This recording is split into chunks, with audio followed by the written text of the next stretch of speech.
Em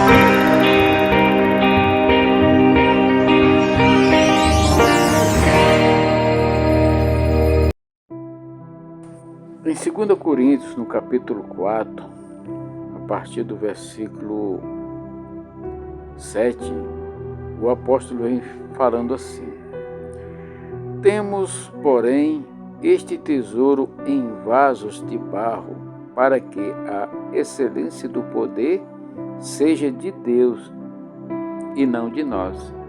Em tudo somos atribulados, mas não angustiados, perplexos, mas não desanimados, perseguidos, mas não desamparados, abatidos, mas não destruídos, trazendo sempre por toda a parte a mortificação do Senhor Jesus no nosso corpo, para que a vida de Jesus se manifeste também em nossos corpos.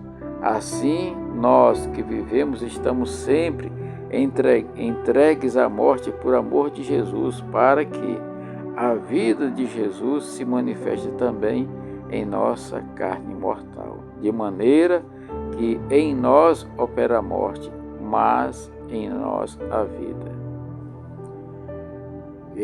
Irmãos, aqui o apóstolo Paulo, ele está trazendo algo maravilhoso para mim e para você. Ele começa no 7, porque ele vem falando algumas coisas, falando acerca do ministério, de que a palavra que nós falamos, tudo vem de Deus. E aqui ele vem declarando algo poderoso. Ele diz: temos, porém, este tesouro. Que tesouro? É a palavra, o evangelho, a graça, sabe, a ressurreição em Cristo. Então, todas essas coisas, isso para nós é um tesouro. Só que esse tesouro, ele está guardado aonde? Em vasos de barro. Por que vasos de barro? Porque o barro, irmãos, é algo que pode ser moldado da maneira... É lógico que outros materiais também podem, mas o barro, ele é mais simples, né? Ele é uma coisa que não tem aquele valor, né, como a prata, como o ouro. E nós fomos feitos do pó da terra. Então, esse tesouro que nós carregamos dentro de nós, a essência, a semelhança de Deus, a graça de Deus, isso é um tesouro para nós. E esse tesouro, ele não está num grande cofre de ouro, não, está num vaso de barro. Por que isso? Porque qualquer coisa que eu e você viemos a conquistar, viemos a fazer, sabe, tudo isso é apenas a excelência do poder de Deus que opera em nós, tanto o querer quanto o efetuar, segundo a vontade de Deus, né? Segundo a sua vontade. A vontade de quem? A vontade de Deus. Aí ele vem falando algumas coisas que às vezes nós não entendemos. Por que estamos aqui? Servimos a Deus, vivemos uma vida plena, nos abstemos disso, daquilo, estamos sempre procurando Deus, e as coisas vêm para tentar nos paralisar. Olha só, no 8 ele vai falando assim: em tudo somos atribulados. Aqui são as dificuldades, os problemas que nós enfrentamos todos os dias, em qualquer âmbito ou área que nós possamos imaginar. Mas ele vem dizer assim: mas não angustiado, ou seja, eu posso passar por problemas, por dificuldades, mas aquilo não vai causar no meu coração uma angústia. Por quê? Porque eu sei que, apesar dessa dificuldade ali, eu vou aprender. Deus, ele vai estar comigo, eu vou estar tendo sabedoria vindo do Senhor para fazer eu suportar, sabe, essas atribulações. Outra coisa que ele faz é perplexo, né? Às vezes a gente fica admirado com certas coisas, mas e as dificuldades, elas fazem isso com cada um de nós. Mas uma coisa que nós devemos ter fortemente é a animação. Essa palavra animação aqui é persistência, é você fazer tudo na fé, é você não perder a esperança. Você está animado, não, nós vamos na fé, porque quando a gente está animado a gente consegue tal. E mesmo nesse momento difícil, nesse momento mais crucial da nossa vida, Aí é que nós temos que mostrar essa animação. Isso, irmão, tem que ser algo sincero do nosso coração. A gente tem que acreditar. Olha, sem fé, eu e você jamais vamos nos aprofundar no conhecimento, jamais vamos nos aproximar de Deus, jamais vamos agradar o próprio Deus, porque Deus ele é agradável quando ele encontra um coração com fé. Olha só, perseguidos. Então, um cristão, uma pessoa que vive com Cristo, ele é perseguido em todas as áreas. Mas uma coisa que eu tenho que ter na minha cabeça, no meu coração, é que eu nunca vou ser, desamparado. Deus ele vai sempre estar comigo, aonde eu for. Se eu permanecer fiel à sua palavra, se eu permanecer fiel aos seus mandamentos, se eu permanecer fiel ali na obediência dos seus princípios, porque são muitos e nós temos que aprender cada um deles na nossa vida.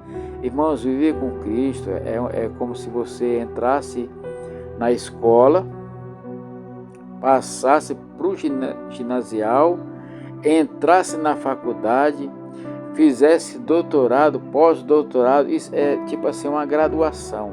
Quando você se converte, começa a caminhar com Cristo, você não para de conhecer a Deus. Você não para de conhecer, de saber, de experimentar as verdades poderosas do Senhor, as bênçãos, a graça alcançada. Irmãos, todo dia nós somos abençoados por Deus. E quando nós buscamos Ele em primeiro lugar, aí você vai ver. Fernandinho, ele gravou uma canção que fala assim: grandes coisas, estão por vir, grandes coisas o Senhor vai fazer neste lugar. Irmãos, isso é tremendo, isso é uma promessa. Quando nós estamos com Jesus, vivemos, grandes coisas acontecem na vida da gente, no entorno da gente, sabe? As pessoas que vivem perto da gente, elas também serão impactadas com este poder. Por isso que ele diz que nós somos atribulados, mas não somos angustiados. Nós ficamos admirados, nós nos admiramos, mas nós não desanimamos, nós continuamos firmes. Mesmo que venha nos perseguir, mas nós não estamos só, nós não estamos desamparados, o Senhor Deus está conosco. E ele conclui aqui dizendo que abatidos, mas não destruídos. Às vezes a gente fica triste, às vezes a gente fica assim, moribundo, mas não somos destruídos, porque o próprio salmista ele fala que o choro pode durar uma noite, mas a alegria vem do amanhã. O outro salmista também fala assim que ainda que eu ande pelo vale da sombra da morte, ainda que às vezes eu faça alguma coisa que porventura possa, eu tenho que confessar, chegar diante de Deus, confessar o pecado, pedir perdão, isso é o vale da morte. Mas nós não somos desamparados, nós não somos desanimados, nós não ficamos destruídos. E uma coisa é certa, olha só o que ele fala bem aqui. O versículo 10 ele diz assim: trazendo sempre por toda a parte a mortificação do Senhor Jesus no nosso corpo. Olha só, ele está dizendo que nós devemos sempre apresentar o nosso corpo como sacrifício vivo e agradável a Deus. Quando ele fala mortificação do Senhor Jesus em nosso corpo, está dizendo que nós devemos abandonar as nossas práticas do pecado, seja na questão do alimento, da comida, da necessidade básica, até mesmo de prazeres, seja eles sexuais, seja eles de bebida. A gente tem que abrir mão, temos que mortificar isso em nossa carne, temos que deixar de fazer essas coisas. E isso aí Deus vai tratar particularmente com cada um de nós, porque cada um de nós temos as nossas forças e também temos as nossas fraquezas. E Deus ele trabalha de forma individual, personalizada, de forma que cada um há um tratamento. Na minha vida ele trata de um jeito, na sua vida ele trata de outro jeito, na vida do nosso irmão ele trata de um jeito. Então Deus ele vai tratar com cada um de nós de acordo com a sua vontade. Sabe por que a gente compreende isso? Olha só, ele diz que ele sabe quantos fios de cabelo tem na nossa cabeça. Então, se Deus tenha um cuidado de contar os fios de cabelo que está na nossa cabeça, então Ele vai tratar comigo de uma forma com você, da forma que você, sabe, vai ser abençoado, vai ser amparado, né? E é isso que nós devemos acreditar. É saber que nós devemos apresentar o nosso corpo ao Senhor, e isso nós viemos a mortificar o desejo pelo pecado todos os dias. Para quê? Para que a vida de Jesus se manifeste em nosso corpo também. Ou seja, nós começamos a mudar nossas atitudes, o que é que vai acontecer? O nosso corpo ele vai começar a se tornar, ainda aqui, semelhante ao corpo de Cristo. Lógico que nós temos que passar por todo esse processo, temos que ou ser arrebatado ou ser enterrado, para que nós possamos passar para a vida eterna. Isso é fato, isso é verídico, isso todos nós vai ter que acontecer conosco. Nós vamos ter que morrer, plantar esta semente, este corpo corruptivo, para que nasça um novo corpo, uma nova vida em Cristo Jesus. Amém? Irmãos, Jesus, Ele é maravilhoso, Ele é eterno, Ele é soberano. Nós estamos aqui apenas passando por este momento de luta, de dificuldade, de bênção, de alegria, de paz, de amor. Porque o Salmo, ele fala assim: o Senhor é o meu pastor e nada nos faltará. Então, irmãos, se nada vai nos faltar, não vai nos faltar os momentos para que nós sejamos provados a estar na fé com o Senhor, não vai faltar os momentos de alegria que vamos estar festejando na presença do Senhor, não vai faltar dias tenebrosos, mas a nossa confiança deve estar no Senhor. Não vai faltar bênçãos sob medida para cada um de nós. Então nada vai nos faltar. O que eu e você precisamos fazer é confiar nesse Deus maravilhoso. É saber que somos de barro, mas dentro de nós há um tesouro poderoso que é a palavra de Deus. Quando eu e você pegamos esta palavra de Deus que está dentro de nós e começamos a viver ela, a ressuscitar ela dentro do nosso corpo, você vai ver grandes coisas o Senhor vai fazer na minha e na sua vida. Por isso, não permita que as trevas venham ofuscar o seu brilho. Não permita que as perplexidades da vida te desanimem. Não permita que as atribulações te deixem angustiado. Não permita que as perseguições possam fazer gerar dentro do seu coração um desespero de achar que está desamparado.